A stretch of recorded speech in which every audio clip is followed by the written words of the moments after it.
Доброе утро, дорогие телезрители. Утро Якутии на телеканале Якутия-24 НВК Саха. Вновь с вами, вновь встречаем наступивший день. На календаре 6 февраля, день недели, четверг. И много всего интересного, как всегда, сегодня будет. Но не будем затягивать, перейдем сразу к делу и начнем по традиции с погоды. Сегодня в центральных районах Якутии температура воздуха от минус 43 до минус 36 в заречной группе, минус 45, минус 30 в южных, 36-26 со знаком минус, в Вилюйской группе улусов 47-37 градусов мороза. В Нижнеленских улусах минус 40, минус 36, в западных почти так же минус 43, минус 36, в Колымо-Индигирской группе улусов 52-42 со знаком минус, в Янских 47-36 градусов мороза, на северо-западе минус 25, минус 9. В Якутске в 6 часов утра температура воздуха составила минус 38 градусов, атмосферное давление 773 миллиметра ртутного столба «Штиль». Сегодня днем в столице республики ожидается ясная погода, малооблачная, температура воздуха днем минус 31, минус 33. Сегодня будем говорить о разных вещах, в том числе с первыми гостями нашей студии поговорим про наш северный иммунитет, который адаптирован к северным условиям. Это будет буквально через пару минут. Ну а прямо сейчас наши коллеги из информационной службы спешат рассказать о последних новостях.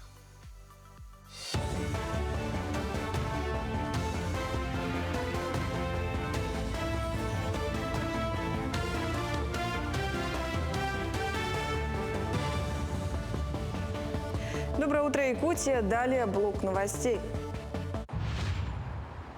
Деньги россиян на электронных кошельках застрахуют, как вклады в банках. Такой законопроект разработал Банк России совместно с Госдумой и Агентством по страхованию вкладов. Но для этого владельцам кошельков придется распрощаться с анонимностью. Активное обсуждение темы между Центробанком и Госдумой началось после отзыва лицензии у Киви банка в феврале 2024 года. На связь прямо указала сама Набиуллина. Этот банк обеспечивал работу одноименного сервиса электронных кошельков Киви. Авторизация в сервисах чаще всего проходит по номеру телефона, который может быть зарегистрирован на постороннего человека, либо на юридическое лицо, которое на деле никак не связано с настоящим пользователем сим-карты. Российские пенсионеры получат доиндексированные пенсии с учетом повышения на 9,5% до 25 февраля текущего года. Граждане, получающие пенсию на дом, увидят доиндексированную сумму, включающую доплату за январь в период с 3 по 25 февраля. Тем, кто получает пенсию на банковскую карту, выплаты с учетом индексации начались уже 1 февраля. Дата зачисления пенсии у каждого пенсионера индивидуальна и фиксирована. Узнать точную дату можно на сайте Социального фонда России. Креативная индустрия в России получит дополнительную господдержку. С 5 февраля креативная индустрия официально признана полноправной частью российской экономики. Компании, включенные в единый реестр Минэкономразвития, получат финансовую, имущественную и информационную поддержку государства. Регионы самостоятельно определяют критерии отбора, учитывая местную специфику.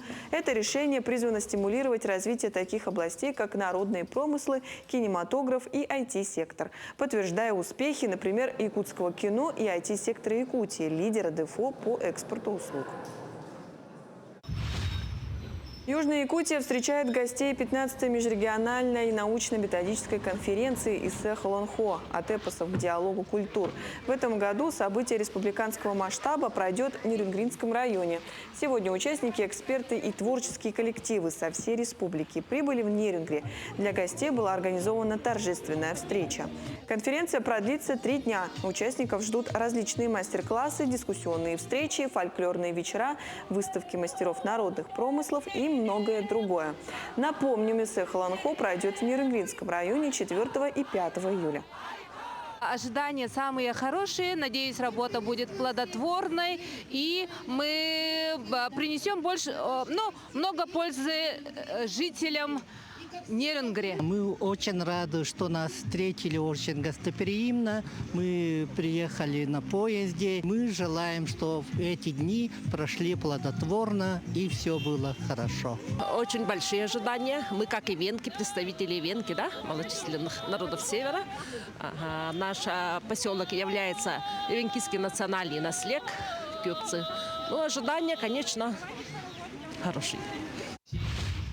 Общегородское собрание родительского сообщества пройдет в Якутске 6 февраля с участием главы города Евгения Григорьева. Встреча состоится в формате видеоконференции и будет транслироваться в прямом эфире на официальной странице Управления образования Якутска во ВКонтакте. Евгений Григорьев представит отчет об основных итогах социально-экономического развития Якутска за прошлый год и поделится планами на 2025 год.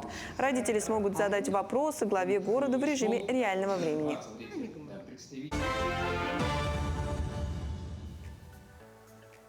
Ученые Северо-Восточного федерального университета и Института биологии и старения Нижегородского государственного университета провели уникальное исследование, которое раскрыло, как иммунная система якутян, живущих в суровых условиях Севера, адаптировалась к этому климату и как это влияет на продолжительность их жизни. И сегодня у нас в гостях Татьяна Сивцева, кандидат биологических наук, ведущий научный сотрудник научно-исследовательского центра Медицинского института Северо-Восточного федерального университета. И вот как раз на эту тему, про это исследование поговорим. Татьяна, доброе утро. Доброе утро. Вот. Я так понимаю, исследование, оно не само по себе, но в рамках какого-то проекта проводилось. Вот что это за проект, хотелось бы узнать. Доброе утро еще раз. Хотелось бы в первую очередь поздравить всех с наступающим Днем российской науки, который отмечается 8 февраля, и немного рассказать о тех исследованиях, которые мы проводим. Вообще наш научно-исследовательский центр занимается больше 20 лет исследованиями особенностей здоровья якутян. И вот этот проект, который мы начали совместно с нашими коллегами из Нижегородского государственного университета имени Лобачевского, он у нас проводится уже 3 года. Мы исследуем особенности адаптации и особенности старения жителей Севера с сравнениями с жителями Центральной России, которые, естественно, живут в более таких мягких климатических условиях.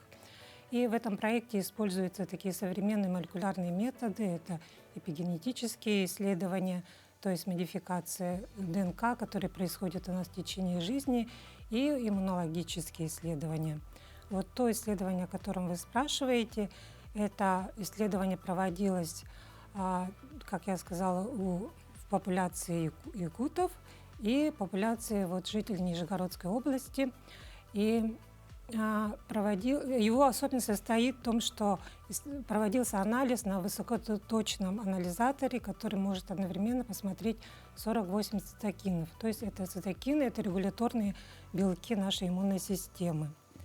И с помощью, наши коллеги, они имеют большой опыт создания биологических часов, и они с помощью методов уже машинного обучения, искусственного интеллекта смогли провести анализ этого массива данных и выявить некоторые особенности. Говоря про особенности, какие были выявлены, чем наш северный иммунитет отличается от среднестатистического Центральной России?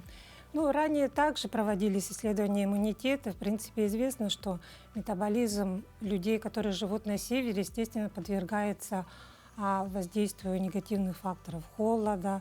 То есть постоянно нужно приспосабливаться к переменам температуры, к измененному фотопериодизму, и это требует больших энергетических затрат. Но эти более глубокие исследования, которые мы провели, также показали, что иммунитет северян и жителей Центральной России, он отличается. И даже с помощью нейросети можно сказать, по анализу посмотреть, что иммунная система человека работает как у человека севера или все-таки центральных таких широт. Она больше закалена или... Она немножко, тут активируются другие звенья иммунитета. У нас больше у северян активирован гуморальный иммунитет, и даже есть небольшое такое воспаление. То есть иммунная система у нас немножко в таком напряженном состоянии находится. Постоянно настроена. Да, настроена, да. Ага. То есть, вкратце можно так сказать. Опять же, даже как догадка, я не человек науки, но как будто и механизм работы, соответственно, другой. Да, механизм, там другие клеточные звенья, потому что в иммунной системе, когда изучают, все, она очень сложная. Там очень множество разных клеток, они между собой постоянно взаимодействуют, и чем больше изучают, тем больше узнают. И тут, получается, есть активируются какие-то определенные пути. Но это было, наверное, связано с тем, что все-таки иммунитет, допустим, европейского населения, он развивался в совершенно других условиях. Мы, как все знаем из истории средних веков, что там происходили большие эпидемии, там чума там, и так далее. И в итоге выживали люди с таким более активным иммунитетом. А северные люди, они жили достаточно изолированно и больше были подвержены паразитам и так далее. И вот в итоге вот такой вот сложился немножко вот разный тип.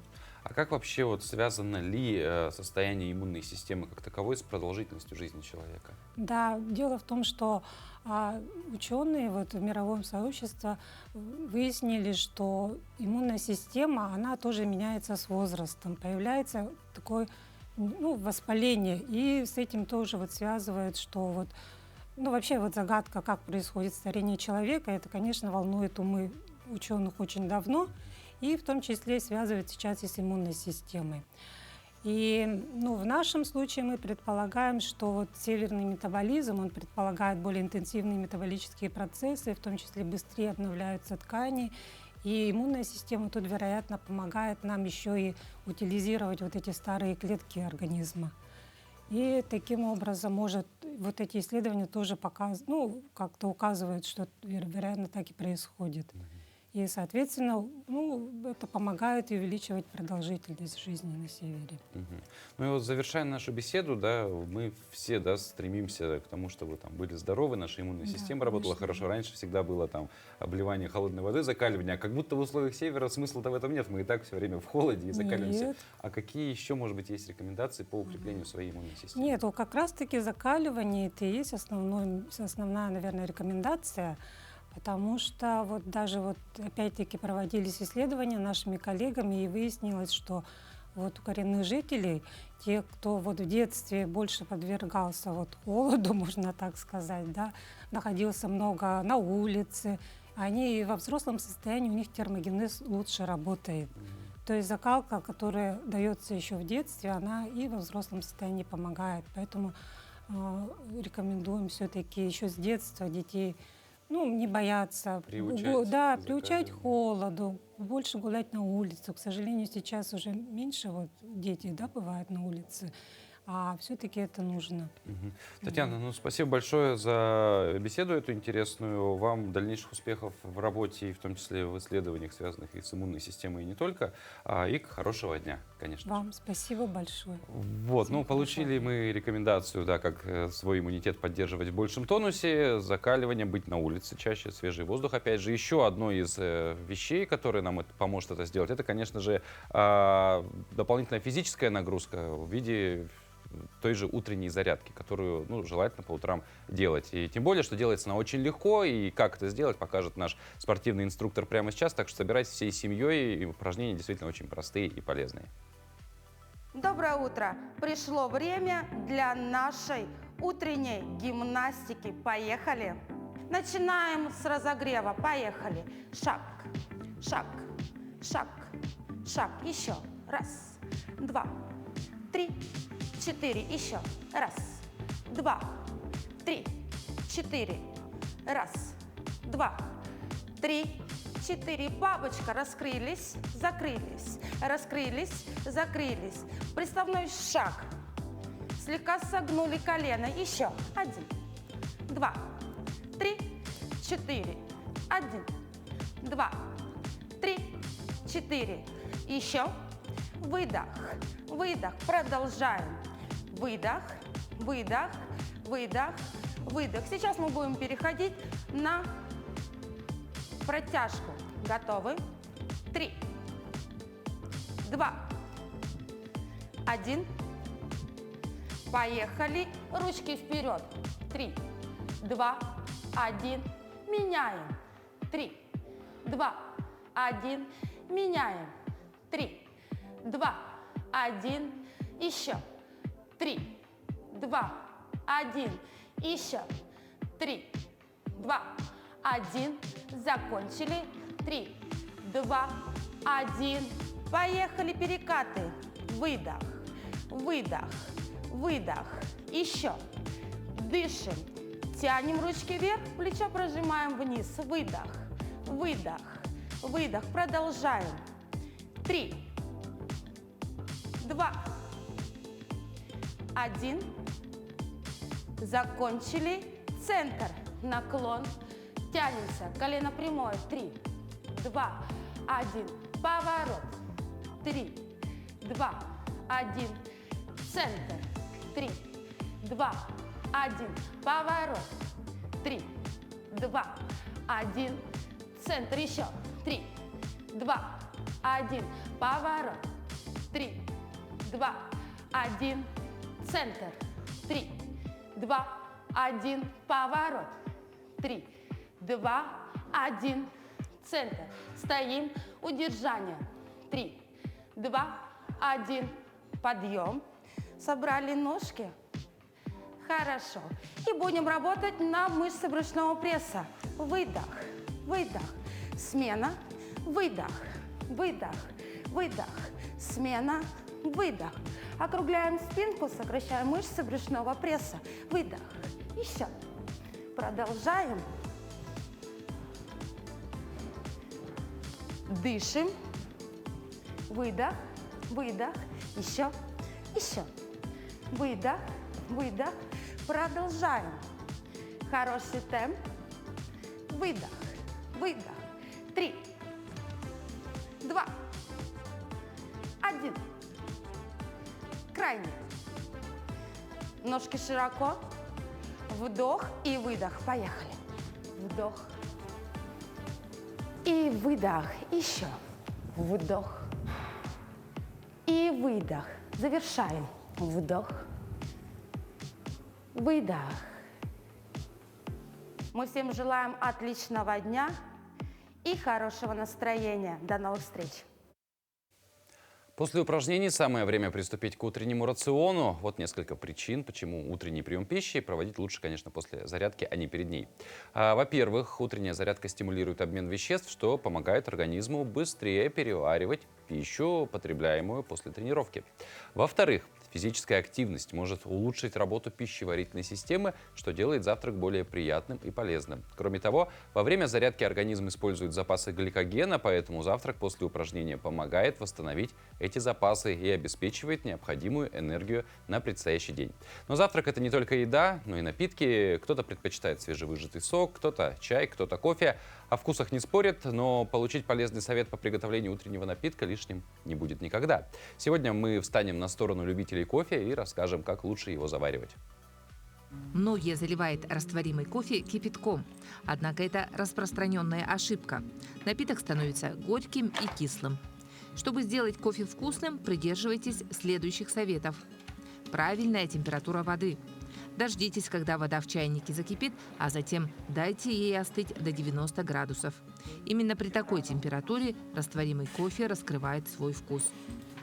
Наливайте молоко первым. Если вы любите кофе с молоком, добавьте его в чашку первым, а затем воду. Используйте необычные добавки. Лимон добавит кислинку. Кажется странно, но щепотка соли может сделать кофе менее кислым и горьким. Добавьте немного корицы в порошке или палочку. Вкус и аромат кофе заиграют по-новому. Правильное соотношение. Экспериментируйте с количеством кофе, чтобы найти идеальную концентрацию для вас. А пока вы наслаждаетесь чашечкой ароматного кофе, можно подумать. О чем? Да о чем угодно. О том, что предстоит сделать сегодня, или кратко пробежаться по краткосрочным планам на неделю, месяц или, может быть, даже год. В общем, просто помыслить о жизни. Тем более, что 6 февраля сегодня отмечают праздник мыслей. Он является уникальным днем, посвященным силе и значимости наших мыслей. Праздник придумали с целью отметить важность позитивного мышления, вдохновить людей и напомнить о том, как мысли могут влиять на нашу жизнь.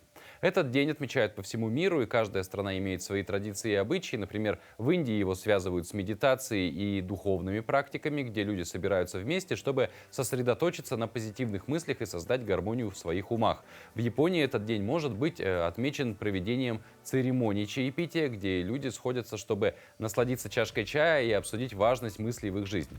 В России четкой традиции нет, но, например, можно сегодня сходить в библиотеку, ведь именно здесь хранятся сокровища в виде огромного количества мыслей и идей, помещенных в книги.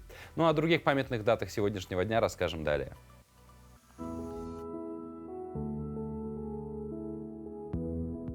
На календаре 6 февраля.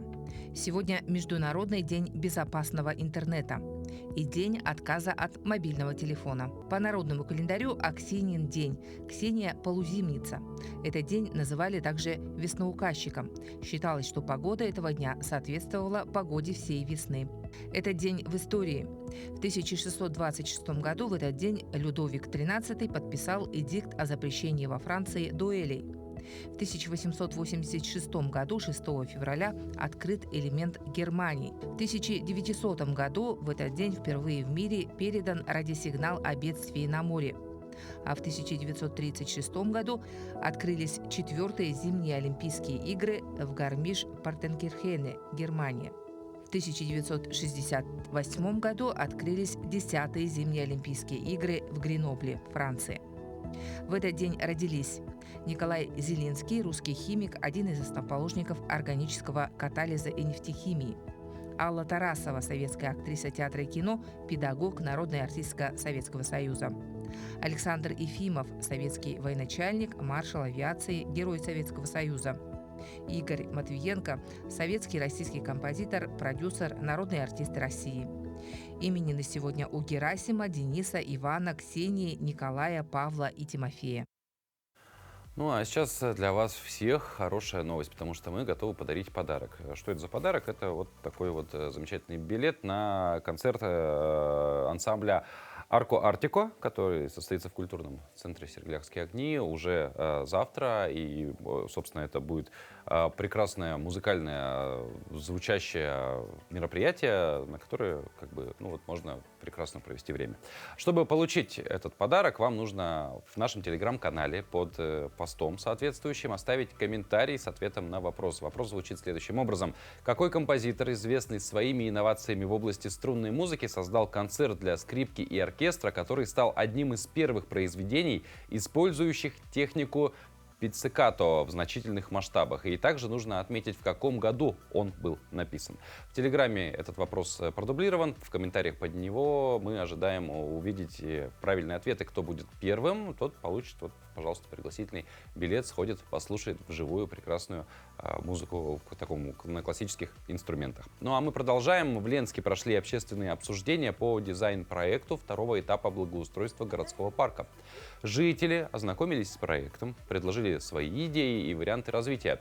Говорили о том, как сделать так, чтобы, посещая парк, у ленчан было желание там задержаться. Участники отметили, что хотелось бы, чтобы в парке на свежем воздухе проводились культурные и спортивные мероприятия, появились бы дополнительные кафе и зоны отдыха.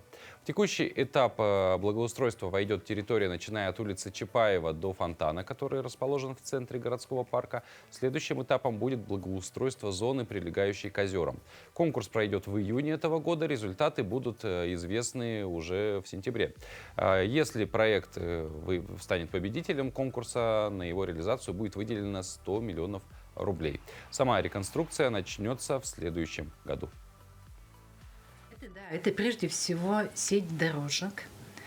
Это большая зона в районе Чапаева со своей концертной, спортивной зонами и площадками для объектов предпринимательства, в том числе и общепита.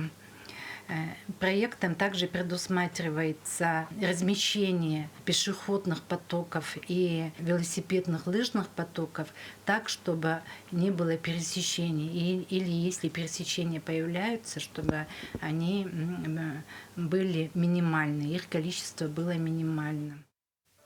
Также в парке установят детские игровые площадки, которыми можно будет пользоваться и в зимнее время. И каждая обсуждалась досконально, давались рекомендации. Так что отличная новость для ленчан, которые любят проводить свободное время на свежем воздухе. А также для владельцев собак. Ведь парк — это отличное место, где можно прогуляться со своим питомцем, а также заняться его дрессировкой. Ведь пространства в парке, как правило, много. А вот как дрессировать питомца, мы расскажем далее. Доброе утро, уважаемые любители животных. Сегодня мы продолжаем цикл упражнений с собачками. И разберем такое упражнение, как научить собачку не тянуть поводок. У большинства у вас проблема, что как только мы выходим на прогулку, собака начинает куда-то тянуть, куда-то рваться. Проблема в том, что если собака поводок натягивает, вы продолжаете идти за собакой. Что в голове у собаки создается? Какая ассоциация? Я натягиваю поводок, за мной идет хозяин, значит продолжай тянуть. Вот чтобы научить не тянуть, собака натянула поводок, мы туда не идем. Делается это следующим образом. Гуляй. Вот собака натянула поводок, я останавливаюсь и жду. Как только поводок расслабился, иду в другую сторону. Вот пока у меня расслаблен поводок, я гуляю. Как только поводок натянулся, я сразу же останавливаюсь и жду, пока она либо обратит на меня внимание, могу издать любой легкий звук. Собака обратила внимание, поводок провис, идем гуляем. Гуляй.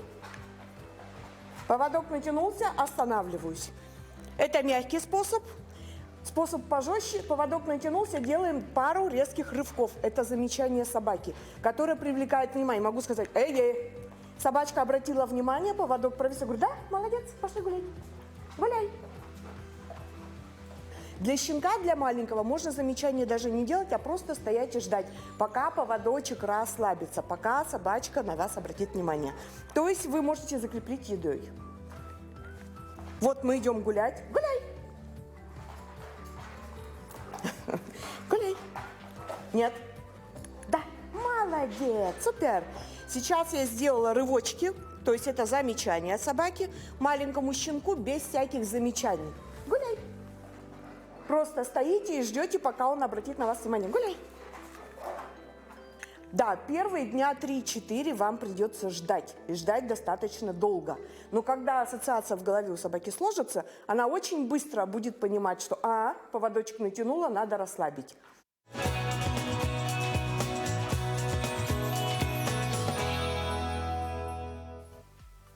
В последнее время кажется, что люди стали меньше делать добрых дел, и порой мы сталкиваемся с равнодушием и эгоизмом. Но, несмотря на это, есть все-таки те, кто продолжает вдохновлять нас своим примером и не боятся проявлять заботу о других даже в самые трудные времена. Подробнее в следующем сюжете. Мы все куда-то каждый день спешим, погруженные в свои заботы, и иногда просто не замечаем, что кому-то рядом может быть нужна помощь. Но почему же так произошло? Быть может, это из-за ритма жизни, когда мы постоянно на бегу, или из-за того, что мир стал более цифровым, а живое общение реже.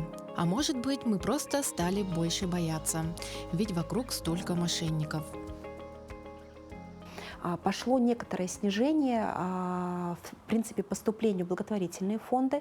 И это даже не только мой взгляд, но и объективная оценка всего сектора. Мы общаемся с руководителями благотворительных фондов по всей России, и они это отмечают, что да, вливание в благотворительный сектор стало несколько меньше. Вдруг наши добрые намерения неправильно поймут или не оценят, а может вообще не стоит никому помогать. Эти мысли все чаще посещают людей. Кажется человеку, что надо быть жестким, напряженным, и тогда ты как будто бы будешь защищен от мира.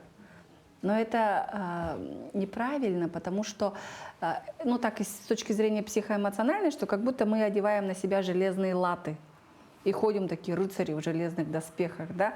Чем это плохо? Снижается чувствительность. Ты не всегда понимаешь контекст, как себя вести правильно. Но, как всем известно, железо ржавеет, а сердце человека чахнет без добра. И есть люди, которые продолжают его делать, даже несмотря на то, что кому-то кажется, что помогать – это опасно. Вот и жительница Якутска Анастасия Козлова, выиграв деньги в лотерее, решила потратить их не на шубы и бриллианты, а на помощь бездомным животным. Я приехала в приют «Четыре лапки». Кошечкам, собачкам привезли обещанную помощь. Здесь субпродукты, корма. Вот, взяли немножко. Также призываю всех помогать. Приезжайте, передавайте тоже свою помощь. Мы будем очень рады. Волонтер Антон Васильев также ежедневно помогает тем, кто в этом нуждается. Чистит снег на дорогах, собирает мусор, оставленный людьми во время пикников, сдает кровь в качестве донора. А помимо всего прочего, протягивает руку помощи семьям, попавшим в трудную жизненную ситуацию, покупая продукты и одежду первой необходимости. Я делаю доброе всегда, я никогда не останавливаюсь. Вчера ко мне обратился один человек за помощью. Она написала мне, сказала: у меня 7 детей, нужна помощь в питании. Я так подумал, я как раз получил свои деньги за мои подработки. И я решил помочь этой семье. Мы спросили у людей на улице, а часто ли вы делаете добрые дела? И знаете, многие признались, что хотели бы, но не знают, с чего начать. Как считаете, надо вообще помогать людям? Да, думаю, надо. Ну, как все же мы попадаем в разные ситуации, поэтому лучше помочь, чем не помочь. А ведь добро, оно не всегда про что-то грандиозное. Даже маленькие добрые дела имеют большое значение. И не стоит бояться помогать, ведь оно всегда возвращается. Илана Захарова, Виктор Дючковский, Якутск. А что если добра становится меньше потому, что его просто забывают делать? А часто ли вообще мы что-то забываем? Например, каждому в голову иногда приходит тревожная мысль из разряда «а выключил ли я чайник?» и подобные. Это нормально, так работает наш мозг, но если забывчивость и ухудшение памяти возникают внезапно и быстро прогрессируют, то это может быть началом серьезного заболевания. Как распознать деменцию и существуют ли способы профилактики этого недуга, узнаем далее. Галина Лизнева 40 лет проработала воспитателем в детском саду, и 18 из них еще и председателем правкома. Всегда активная, занятая женщина в прошлом году перенесла инсульт, и жизнь ее разом изменилась. Но пенсионерка духом не пала, и после медицинской реабилитации сейчас занимается дальнейшим восстановлением в школе 3-го возраста. И ей очень помогает нейрогимнастика. Очень хорошее упражнение показывает. И я прихожу домой, повторяю, и у меня проходит состояние. Головы становится намного легче. Помимо нейрогимнастики, те, кто сюда приходит, занимаются еще и творчеством, даже открывают себе новые таланты. Я не думала, что я, оказывается, умею рисовать. Мне показали это, и я очень хорошо, мне нравится рисовать. Я и дома рисую, и здесь, и общение. Современная цифровая жизнь, развитие новых технологий зачастую приводит к сенсорной перегрузке не только у молодых, а она, в свою очередь, вызывает стрессовые ситуации, считают специалисты. Первые звоночки – это у нас нарушение сна, длительные стрессовые ситуации, они усугубляют вот это вот положение. Общение и активная жизнь – главное оружие против деменции. Те, кто занимается в этой школе, чувствуют улучшение качества жизни. Ну и внимание у меня улучшается, эмпатия улучшается. Хотелось бы общения больше, тем более здесь у нас на занятиях довольно много людей интересных, которые имеют увлечение. Мне это тоже нравится. Заяц и окей. Заяц, окей. На первый взгляд, простые упражнения эффективно активизируют межполушарное взаимодействие, а занятия в небольшом сенсорном кабинете позволяют снять накопившуюся за день усталость и стрессы. Приготовься, пожалуйста, к практике расслабления. Быть в ресурсе и уделять внимание себе очень важно, считают доктора. Внуки подрастают, поэтому надо заниматься собой. Как многие сейчас психологи говорят, что мы должны в первую очередь заняться собой, восстанавливать свой собственный ресурс, чтобы быть уже для своей семьи более полезным, более здоровым. Быть здоровым, полезным до старости хочет каждый из нас, но для этого нужно прилагать определенные усилия. Активный образ жизни, баланс режима сна, да, конечно же, стабилизация эмоционального состояния, да, плюс какие-то спортивные секции, возможно, да, для любителей. Это любое движение, это для активизации нашего мозга очень полезно. И, как добавляет специалист, профилактикой деменции лучше заняться не в пенсионном возрасте, а раньше, начиная лет 40, когда еще нет даже первых признаков когнитивных нарушений. И мы напоследок попросили показать нейропсихолога простые, но действенные упражнения, которые каждый может выполнять утром или в течение дня, чтобы активизировать мозговую деятельность. Вот, например, такое упражнение, да, и здесь следить вот за рукой, чтобы у нас такое вот качественное выполнение было, да. И также, если уже начинает получаться, делаем уже быстро, да, быстро. И, конечно же, усложнения вводим. Это уже хлопки различные, да, вот такие упражнения, да, вот. И также тоже с хлопками, вот. Угу. И потом еще пальчиковые упражнения, например, вот, вот. Угу.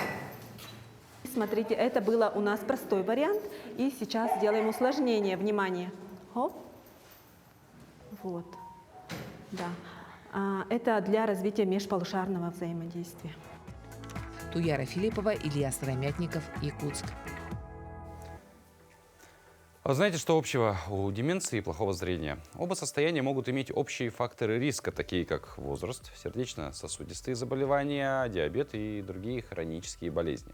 Эти факторы могут влиять как на здоровье глаз, так и на когнитивные функции. Но, к счастью, проблемы плохого зрения решаемы достаточно просто. Даже если хирургическая коррекция зрения вселяет страх, всегда есть контактные линзы или просто очки.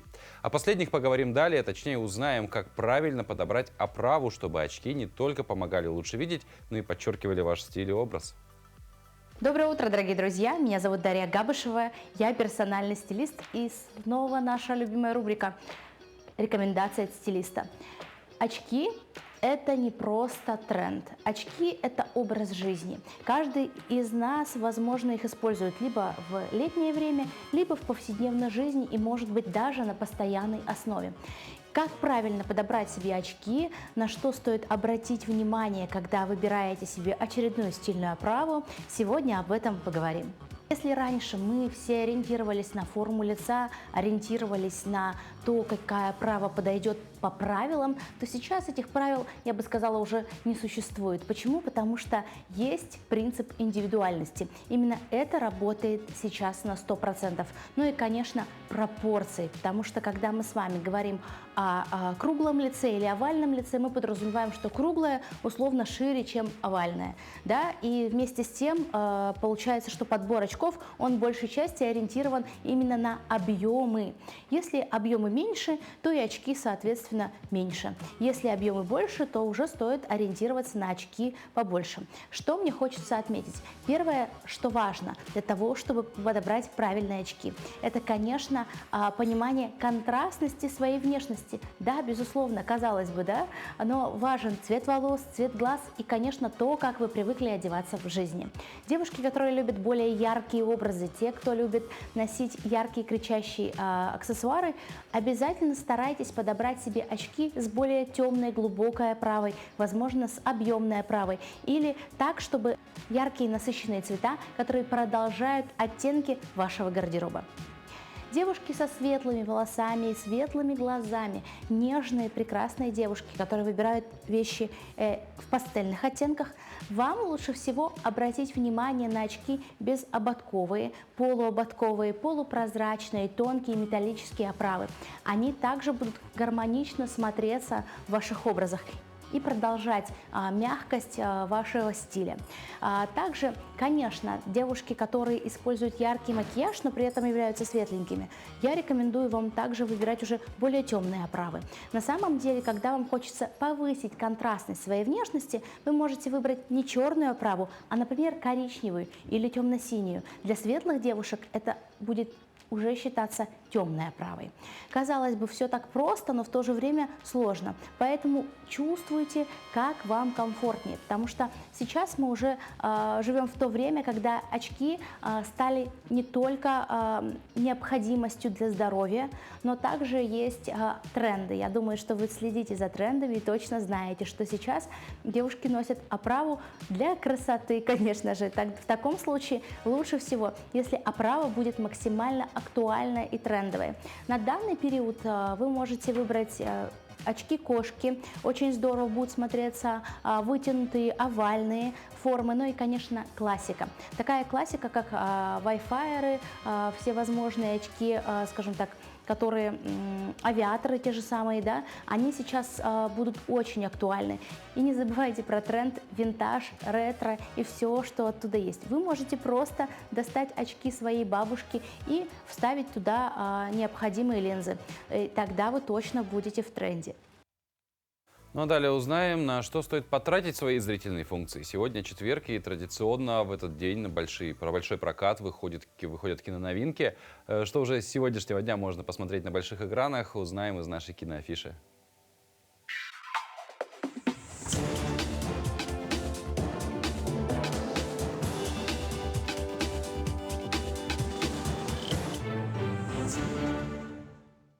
Многонациональному советскому народу, выстоявшему в борьбе с фашизмом и победившему его, посвящается.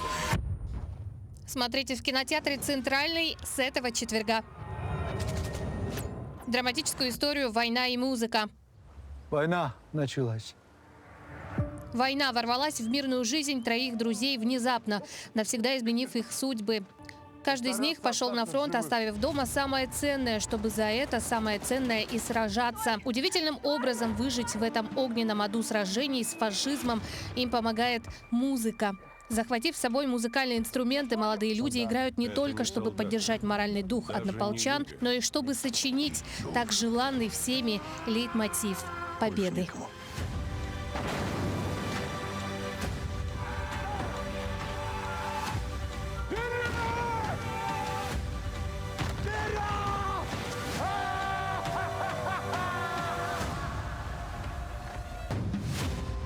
«Война и музыка».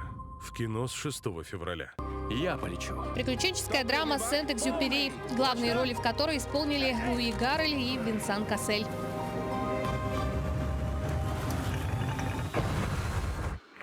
Гийоме, это Ноэль. Прием. За основу сюжета взят реальный эпизод из жизни автора «Маленького принца». В 1930 году Антуан де Сент-Экзюпери, уже опытный летчик, пилот французской авиапочты в Аргентине, попытался вместе с коллегой и лучшим другом Анри Гийоме проложить короткий маршрут через Анды. Гийоме пропал в горах, и Экзюпери отправился в опасный ночной полет, чтобы найти товарища. Путешествие изменило его и дало вдохновение на написание книги «Маленький принц», сделавшей автора всемирно известным. Я оседлаю восходящий поток. Я полечу как кондор. Это самоубийство.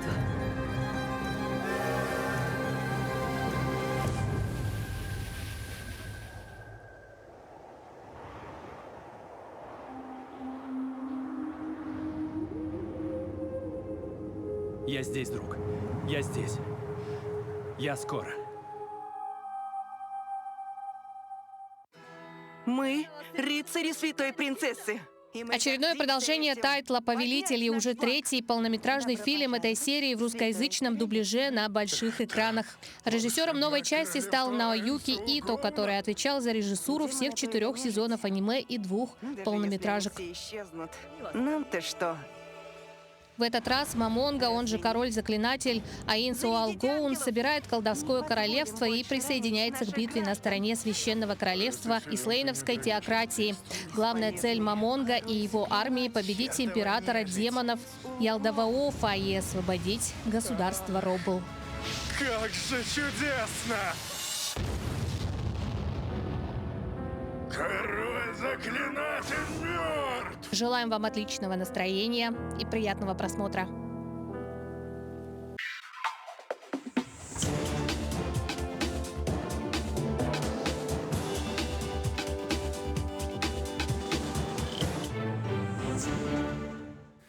Ну а если вы поклонник более классического искусства, то о нем мы поговорим совсем скоро с гостями нашей студии. Речь пойдет об опере. А сейчас мы прервемся на сводку новостей, после которой вернемся.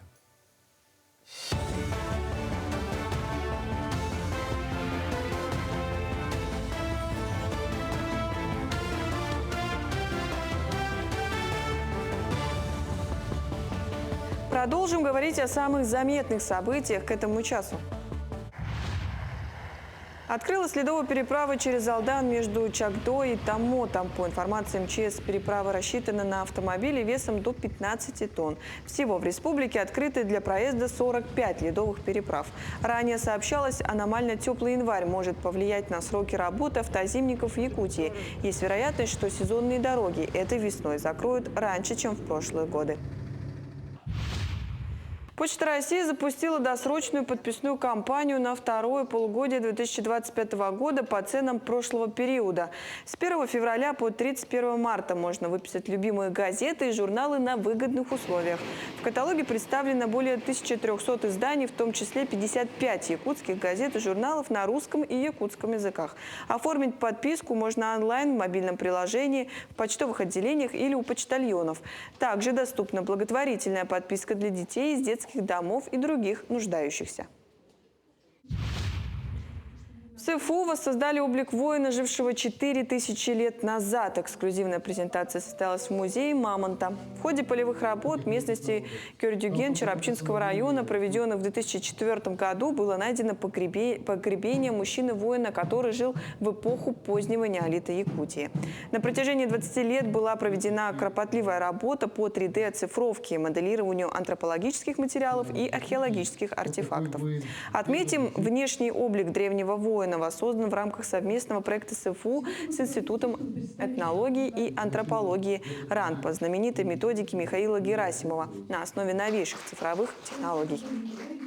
Сканирование, например, этих пластин щита очень сложная работа, потому что удивительные в технологическом плане изготовления это изделие, потому что они очень тонкие, у них толщина порядка 2–2,5 миллиметров, длина до 25 сантиметров. То есть я просто до сего времени удивлен тому технологическому уровню тех людей, которые 4000 лет назад могли изготавливать такие изделия.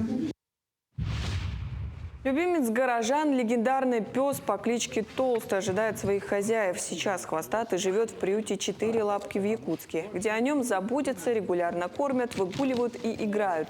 Как отмечают волонтеры, собака чувствует себя хорошо, хоть и скучает по прежнему месту проживания – ларьку с молочной продукцией у остановки ЕКСМК.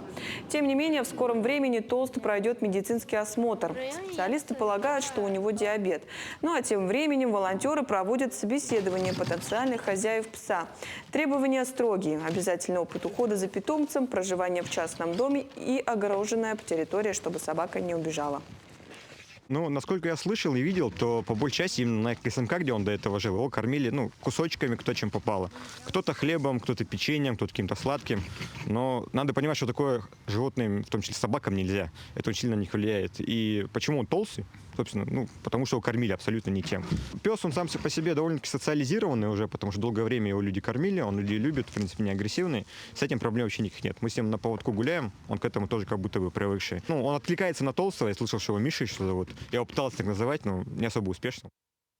К этому часу это вся информация. До встречи в эфире. Мы вернулись и, собственно, как говорили, поговорим про оперу. К юбилею дирижера Николая Пикутского в Государственном театре оперы и балета 8 февраля в 5 часов состоится показ спектакля оперы Джакомо Пуччини «Богема». В ней показана жизнь молодых и очень талантливых, но очень бедных людей, которые, тем не менее, независимы, полны надежд и мечтаний. Сегодня у нас в гостях студент 4-го курса Московской государственной консерватории имени Чайковского, лауреат международных и республиканских конкурсов Дмитрий Пикутский, который исполнит партию Шонера, и непосредственно сам дирижер Николай Владимирович Пикутский. Доброе утро. Доброе утро. Николай Владимирович, вопрос первый к вам. Вообще, немножко расскажите о себе, о своем творческом пути, потому что, с точки зрения музыки, вы много где задействованы, мы об этом, конечно, чуть дальше поговорим.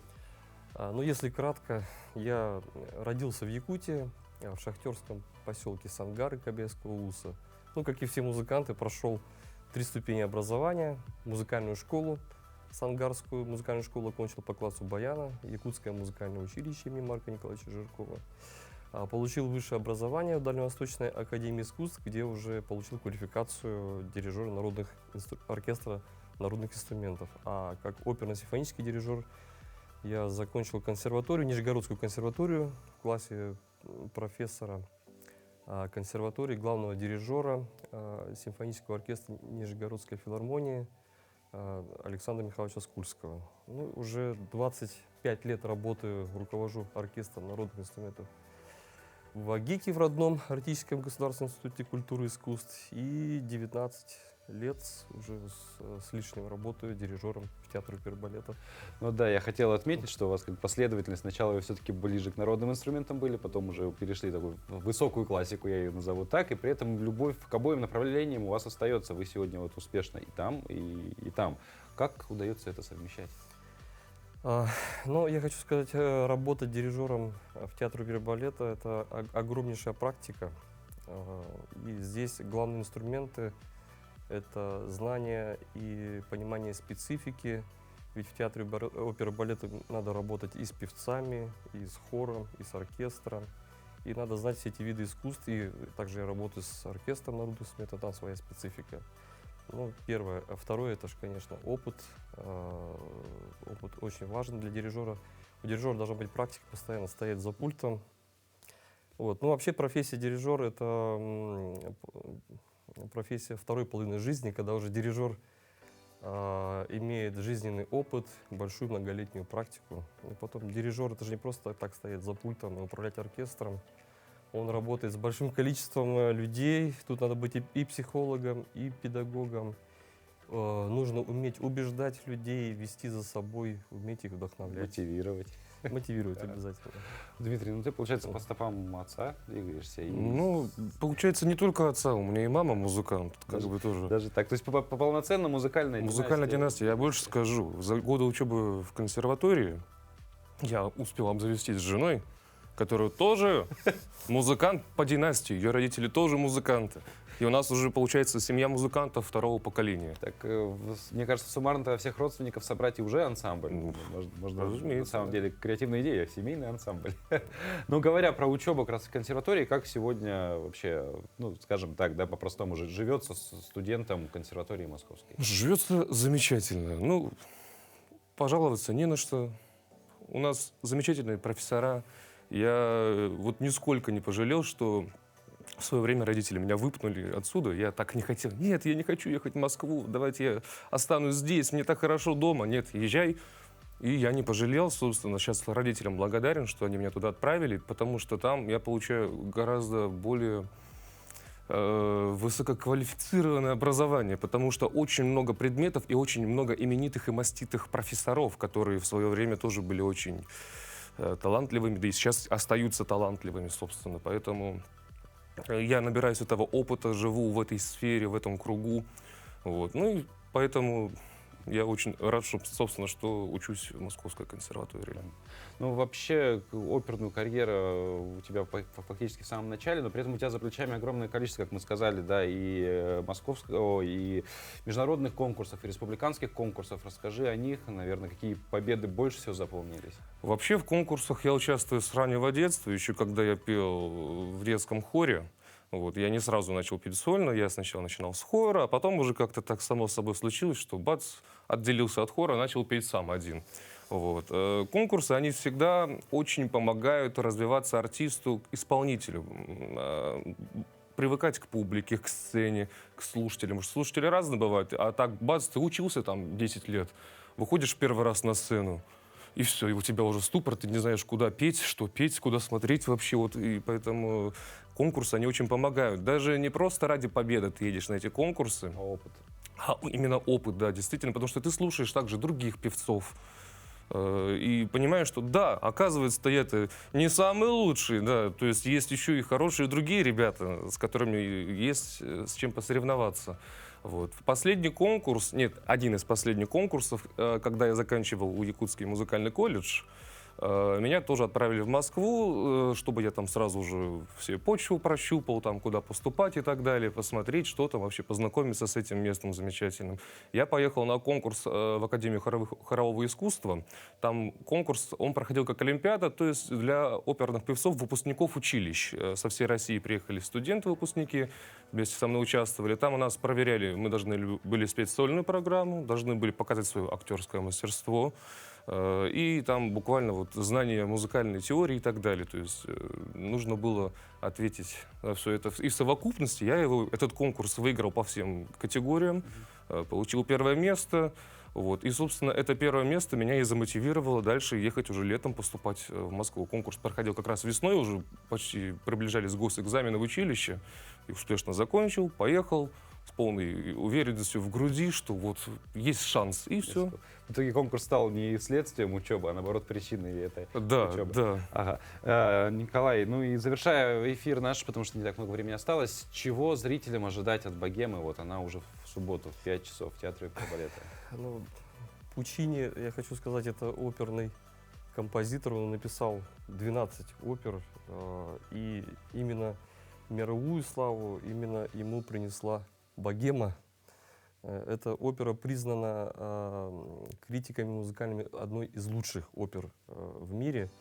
Вот. Ну, конечно же, что впечатляет в первую очередь, это музыка, ее замечательный мелодизм. Пучини мастер оркестровки, очень много красок. Ну и главное, что очень тонко музыка передает самих героев от нежных чувств до бурных чувств.